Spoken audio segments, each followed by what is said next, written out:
we present the Stories of Sherlock Holmes.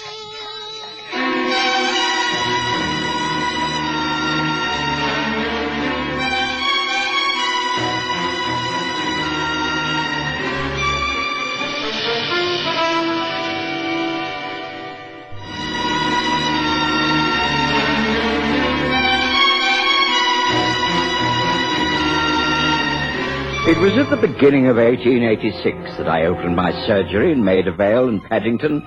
The rooms were quite small but well equipped, and my practice began to flourish from the very first day. The place suited me admirably, for I was still living at 221B Baker Street, a brief half an hour's walk away, and I found the daily exercise most beneficial. I'd only been working there a matter of a month when, on a blustery January morning, the outer door burst open and a young, poorly dressed stranger staggered in. He collapsed, and before I had a chance to examine him, he died in my arms. There was nothing I could do but send for the police, and, as I thought I caught his name, for Sherlock Holmes. Holmes arrived by hansom cab immediately. He's dead all right, Watson. And from that wound in his side. A knife wound. An attempt at an upward thrust between the ribs straight to the heart. But it was deflected, still fatal. You see, I've merely removed his cape and jacket. He's lost a considerable amount of blood. You don't know this man? He's not a patient of yours? No, I've never seen him before in my life. And yet you say that he mentioned my name. Well, the inference would be that he knew who you were and of our association. Otherwise, why gasp out the message? Can you remember the exact words? Well, it's a bit difficult to say for sure. He was dying, poor fellow, but as far as I could make out, he said, "Tell Holmes that there is snow at Brendan Woods." It doesn't make much sense to me. I know we've had a severe winter and there's been a lot of snow, but why mention Brendan Woods? You're sure that he said nothing else? No, that's all. He just repeated the phrase and then he died. I got hold of a couple of the boys outside near the canal and paid them to go first for you and then to the police station. Well, I'm very glad I got here first. Usually I'm only called in once the police have carried out their examination and ruined all the clues. Well, before they arrive, I should like the opportunity to study the dead man. You said that you had touched nothing. No, nothing at all. I've just examined the wound, staunched the bleeding. Otherwise, the body lies where it fell. Ah, good. Now, to start with a thorough examination of the clothing. The police report on the body itself will be accurate enough. That can come later. Very well, Watson, I shall start with the shoes and work upwards. Holmes had about 15 minutes before the police arrived, and in that 15 minutes he went over the body of the dead man, examining every part of his clothing. He scraped earth away from under his boots. He took threads from the cape that lay beneath the shoulders, studied the contents of the pockets, making a careful note of each detail in his notebook. Eventually, he was satisfied and was able to stand back with some satisfaction when Inspector Gregson of Scotland Yard took charge. You've concluded your examination, Holmes? Yes, as much as I could without moving the body. The man is unknown to you? Completely. All right, man. That's it. Nothing in his pockets that gives any identification? Not a thing. There's a wallet, but it contains only sovereigns. That's right. A few florins and loose change. Cheap handkerchief, penknife, bunch of keys. That's curious. Nothing else? No, that's why it's so curious. It's as though the man was determined to remain anonymous. There are not even name tags on his clothing. Even the maker's name inside the collar of his cloak and jacket has been removed. Now, that is most unusual. I think we shall have a job finding out who this man is, Gregson. We'll do our best. Might I make a suggestion? What is it? Try the French police, the Sûreté. Why do you say that, Holmes? Well, while his clothing has no maker's tag, the cut of the jacket is unmistakably French. The boots and trousers are not. They could be purchased anywhere, but there is a look of a Frenchman about the fellow. It's worth sending a description of him to Paris. Very well, I'll remember that. Thank you, Holmes. Is there anything else? I don't think so. I'd like to hear the result of the post-mortem and, of course, any other items of news that may spring from this man's murder. Quite. We shall keep you informed. All right, men. We can go. By the way, Gregson, have you made any progress on the Isle of Dogs smuggling case? Mr. Lestrade is the matter in hand. He hasn't reported anything lately. I think he's up against a brick wall, if you ask me. No progress for some months. Well, I'd like news on that also. It's not too much trouble. Tell Lestrade I'll be calling upon him shortly. Very well. Come on, you men. Get him into the police van. Good day to you, Holmes. Dr. Watson. Good day. Good day. Oh, Holmes, this is a fine way to start the day. What on earth does it all mean? I've no idea at the moment, Watson. There's insufficient data to formulate any theories, but I think we must not waste time. Are you able to leave these rooms for the next hour? I have an appointment at noon. As long as I'm back here by then, yes, I can spare time. Why, Holmes? What are we going to do? Find out where this man came from. Shouldn't be all that hard. He's been bleeding profusely. Although hunched up with a hand over his wound, he must have left a trail that can be followed. And the police have now driven away. We can continue in an uninterrupted fashion. Get your coat on, Watson. Bring a couple of stout sticks. Let's hope we shan't have to use them, but one never knows. Come. There's no time to lose. It's seldom that we have a fresh path to follow. Let's take advantage of it. Hurry now, Watson. Hurry. I did as Holmes instructed. Within 5 minutes, my rooms were locked, and we were out in the street. Once again, I watched and admired Holmes at work. No one would ever have guessed that we were not simply taking a morning stroll. He seemed not to be looking at anything, although his eyes were everywhere.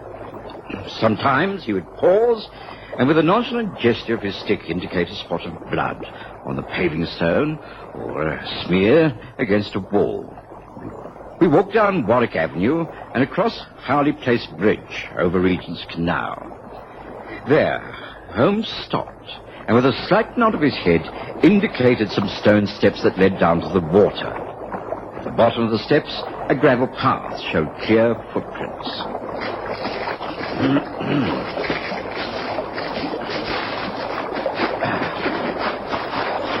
There. See, Watson, it's here that the attack took place. Note the marks. And here against the upright of the bridge. Blood. Yes, here is where our friend was ambushed and attacked. I should say by 2 men. 2 men who had lain in wait for him. Yes, they must have known he'd be coming here along. So they concealed themselves in an alcove of the cement bridge. And they waited for at least 20 minutes before pouncing upon him. How do you know that, Holmes? Cigarettes. Look at the stubs and the matchsticks. Yes, at least 20 minutes. Maybe more. The natural impulse of a smoker would be to throw the ends of the cigarettes into the water. Yes, one of them could well have been a seafaring man. Look, that's the spit marks of the man who chews tobacco. A seaman's shag, that. So we know he was attacked by 2 men. Now, the next question is, where was our friend coming from? Yes, I think that's fairly easy. You do? Oh, yes. The boots and the bottoms of his trousers were not only damp, but they also smelt rather strongly. Look, there's the opening of a drain into the sewers beneath the canal. The grid work is still resting ajar. Yes, it's all beginning to fit. Where does that drain lead, Holmes? We shall find out when we go through it, Watson. But, come. If they come nearer, let us bend down as though examining the earth by the water. Yes, that's it. Now I'm going to take my magnifying glass out and appear to be looking at the blades of grass. But watch. A small hand mirror, Holmes. Why? Don't ask questions. Just crouch there and wait. Yes, don't turn around. Don't move, Watson. We're being watched. There, from the top of the bridge. There are 2 men noting our every move. Yes, I can see them quite clearly in the mirror. They could be the 2 men responsible for all this. What do we do, Holmes? We wait for a while, and then we shall give them the slip. But for the moment, let us pretend we're completely unaware of them. They're just as interested in us as we are in them.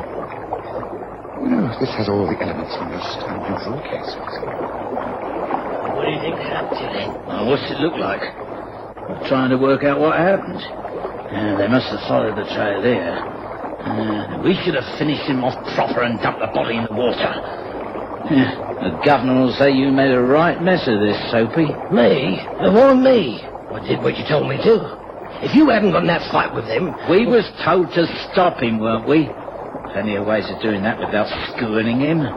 And not doing a clean kill, either. I thought I'd done him in. Wasn't until we came back along here and I saw there was no body that I knew I'd missed. It can't be helped. I'll tell that to the governor. Anyway, them 2 is on to it. What are they? Plainclothesmen? Detectives? Must be. We do. Keep out of the sight, then follow them. Look, there they are. They're straightening up. Walking along the canal path. Come on, let's follow. Now, don't look round. Don't worry about being followed, Watson. We should get rid of them quite easily before calling upon Mr. Woods. Calling upon Mr. Woods? Well, I don't know what you're talking about, Holmes. Watson, we'll continue to take things at their face value, won't you? The dying man's message. Snow at Brendan Woods. Brendan Woods is not a place, Watson. It's a person. It's a man's name. Oh, I see. Never thought of that, but... Snow. Snow is the underworld's name for the white powder, Watson. Dope. Drugs.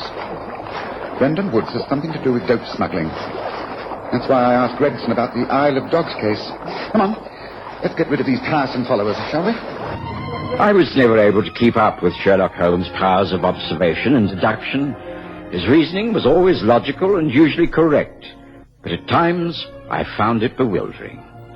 However, I had learned not to query his decisions, and so on that blustery January morning, I followed him swiftly down the paths of the Regent's Canal, through a labyrinth of highways and byways, until he had shaken off our two followers. Before I knew it, we were back at the same spot under the Howley Place Bridge. I think we've got rid of those two tiresome gentlemen, Watson, so shall we take up the trail again? In through that grating over the drain, I think. Come on.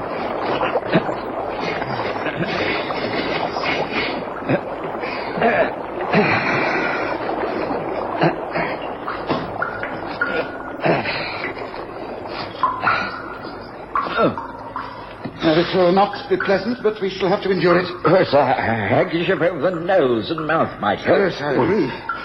Ooh, I'd have put eau de cologne on if I'd known we should endure this. It shouldn't last very long. I have an idea where we shall come out. Can you see, Watson? Not very well, but enough. There's a light ahead. Look. You realise, Watson, that we're very near Paddington Station, and next to Paddington Station goods yard is a lot of waste ground. Well, is that where they come out, Holmes? Yes, I think so, but here, follow me. I think that's a step up here. Now, careful.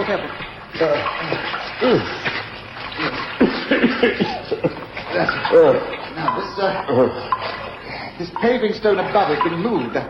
Yes, recently, so it should lift up and slide over. I think I can manage it. Just stand back, Watson. There,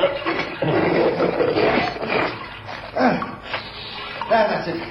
Come on, it's quite easy. Just pull yourself up. Come on, Watson. Let me give you a hand.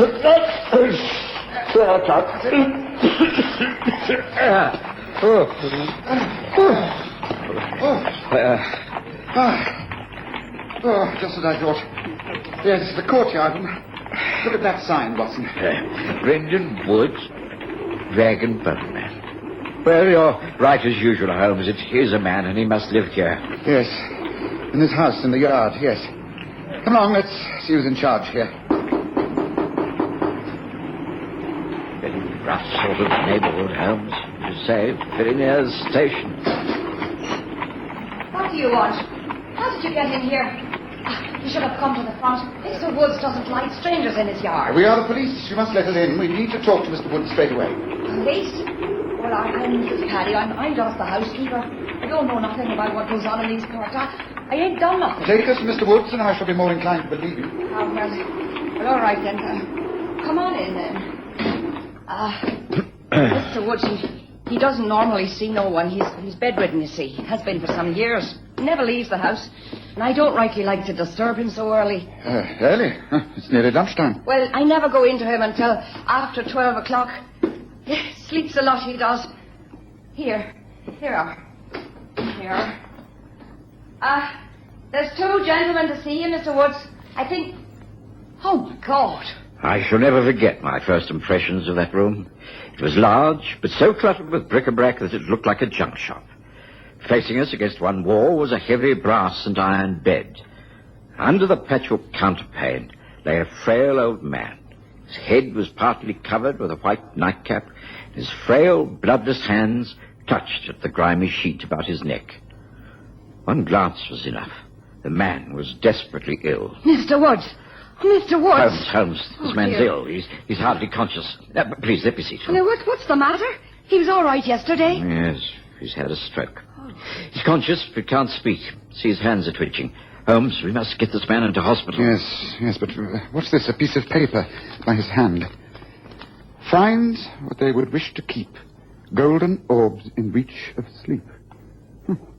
golden orbs in breeches. Now, please, Holmes, this is not time to ponder over that doggerel. This man's desperately ill. We must help him, and at once.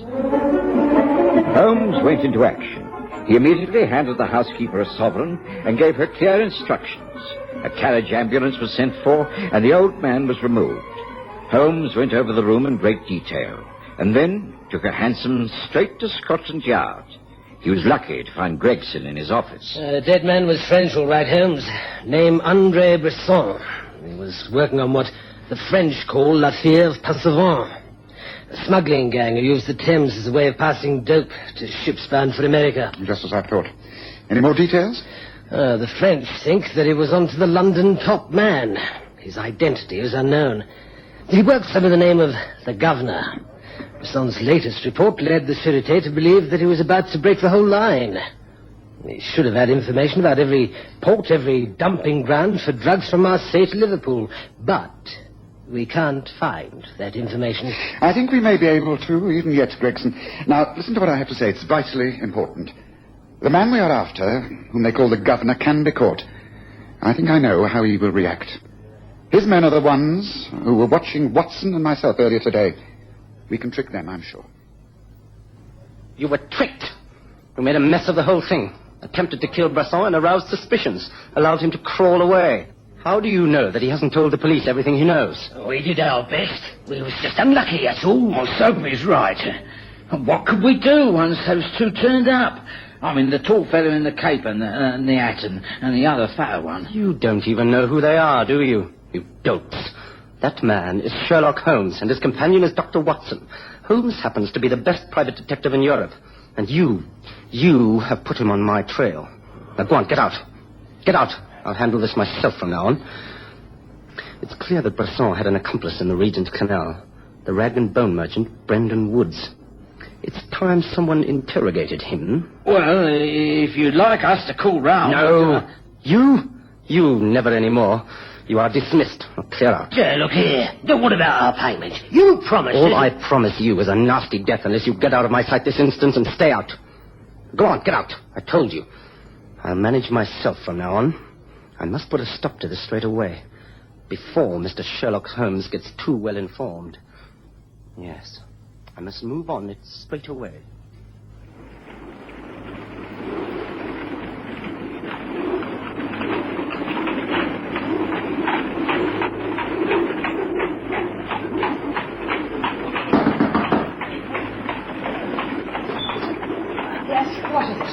I have an appointment to see Mr. Brendan Woods. Can you kindly take me to him, please? An appointment, have you? Oh, well, I suppose it's all right. Very well, then. Coming. Follow me. There we go. He's through here. He's been very ill, he has. You better not stay too long. He can't get out of bed. He can hardly talk. In here. Remember now, don't stay too long. You are Brendan Woods. Oh, what do you want with me? Who are you? Never mind who I am. I'm here because I have good reason to believe that you have been conspiring against me. What do you know of the man André Bresson? I've never heard of him. Don't lie to me. He was here several times. He called upon you and enlisted your help, didn't he? He gave you information and used your rag and boneyard as a ground to conceal things. I don't know what you mean. Yes, you do. You know all right. It was very clever using this place. An ideal spot to spy on all the transactions that we've arranged with the goods yard in the river. What do you know about La Fieuve Passavant? I don't know what you mean. I'm an old man. I'm ill. You got no right to come in here like this. Shut your mouth, you old fool. You must know all about Bresson. He was a spy from the French police, and he must have left certain information here. Information and a sample of the goods we trade in. What do you want? I want those goods and anything that Bresson may have written about our organization. Don't say that you are ignorant, because I know you are not. We've had our eyes on you for some time. Because you were weak and old, we thought you were harmless. But now I can see that you're a scheming, evil old devil who is behind some of our failures. Well, there's always one way of taking care of that. See, this knife? No, I can't tell you anything when I'm dead. Then if you value your life, speak now. Take this. It's all I can tell you. Find what you would wish to keep Golden orbs in reach of sleep. Golden orbs in reach of sleep. What the... yes. Golden orbs. The brass knobs of the bedstead. They're within easy reach of the bedridden man, half asleep. The brass knobs on the top of the iron bedposts. Clever. Well, we shall soon see. It's no good. What? Stay exactly where you are, hands on the bed rail. This gun is at your head, and I promise you one move and I'll blow your brains out. All right, come in, Gregson, Watson. Right, this is the man. Take him away. Congratulate me, Gregson. The rag and bone man has just caught the governor.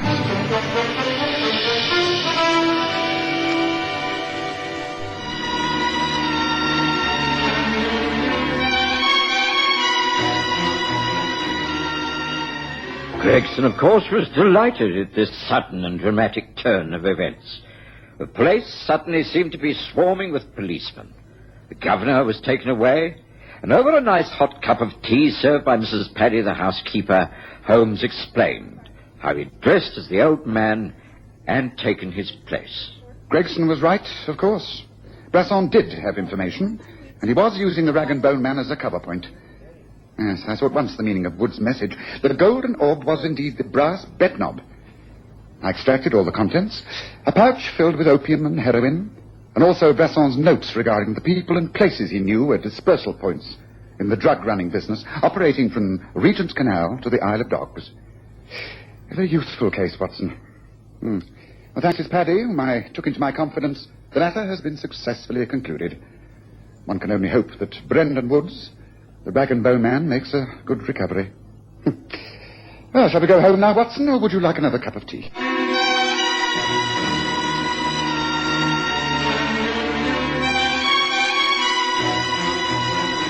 Listen again next Sunday to The Stories of Sherlock Holmes, with Graham Armitage as Holmes and Kerry Jordan as Dr. Watson.